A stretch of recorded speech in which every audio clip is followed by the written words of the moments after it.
Hi, and thanks for coming out today. My name is Karen Buchanan, aka Dr. Bob, and I'm here to talk to you all about my humanitarian project, Teach Girls Bravery. The first time I really thought about and became aware of this topic was after watching the TED Talk, Teach Girls Bravery, Not Perfection, by speaker Rishma Saujani. She talked about her own experiences of courage and how they had affected her, and it really struck a chord in me. Today will be all about analyzing the differences between what men and women are taught at a young age and the effects. So sit back, relax, and enjoy the show. Hey, Dr. Bob, what differences are you talking about exactly? Well, I want to see why women seem to be known as the weaker sex, why women are stereotyped to act superficial and men to be seen for their brawn. Let's start off with some of the numbers. Over 80% of 10-year-old girls expressed fear of being fat. Girls tend to have more problems with self-esteem than boys. Boys hold the record for 70% of grades under D's, and 80% of high school dropouts are male. This is really cool to me. An experiment conducted by ABC News and California U showed that when given something bad, such as a glass of sour lemonade or a disappointing gift, boys were usually more honest about their feelings and much more blunt than the girls. The girls lied and tried to be nice and spare feelings rather than assert themselves. Meanwhile, most of the boys complained about the items quite blatantly, almost to the extent of being rude. There's a book called The Daring Book for Girls, great book by the way, full of fun activities for girls to do. If you flip through the book, you'll notice most of the ideas are stuff typically thought to be boyish. For example, outdoorsy things like survival skills and sports. The book is marketed as the Daring Book for Girls. Girls are considered brave for doing stuff normally done by boys. Interesting, huh? Okay, you've seen enough examples. Now, let's look at the physical differences between men and women.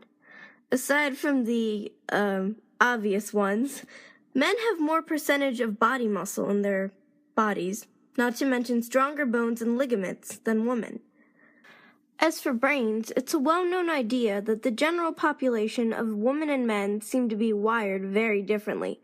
While women's minds lead more towards areas of memory, men are tuned to motor skills and activity. Although these claims do hold truth at the fundamentals of the brain, it's not as big as you may think. More recent studies show that male and female brains actually hold a lot of similarity. We're all still human after all, and most brains have a widely varied combination of both of these traits. Alright, enough of the boring stuff.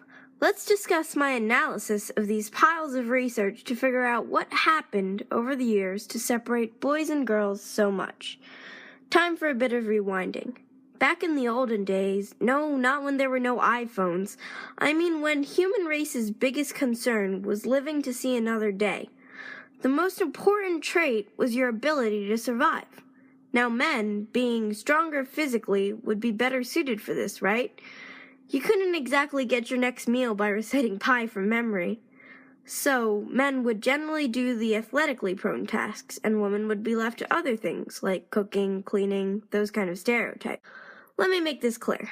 That wasn't sexism. That was common sense. Obviously, the strongest people would do the harder tasks to have the maximum chance of survival, right?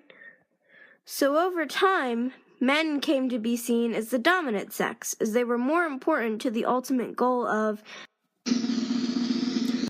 survival. Bum-ba-da-dum.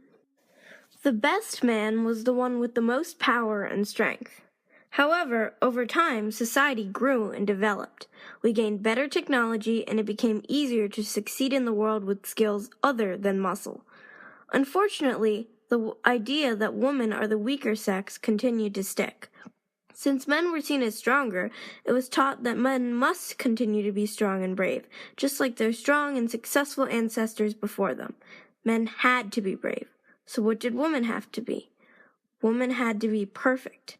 If they couldn't be the best in terms of strength, they had to be the best in other, more docile areas, such as looking and acting beautiful, being perfect. Those teachings, those ideas, have remained through generations and generations and still exist today.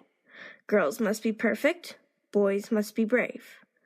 But in a world like the one we have today, survival isn't quite so worrying. No, with all the scientific and technological advances, people have been granted wiggle room to branch out. So, what should we do about all the boys and girls being taught to act in a certain way based on their gender? It's simple. Teach girls bravery. But that's not all. Sure, girls have wound up with the short end of the stick a lot, but boys are affected by this too. They also have high set standards. Always act manly and brave. Never show emotion. It shows weakness. Teach boys it's okay not to always be brave. You can be strong and still have weakness. But overall, just don't give lessons based on sex.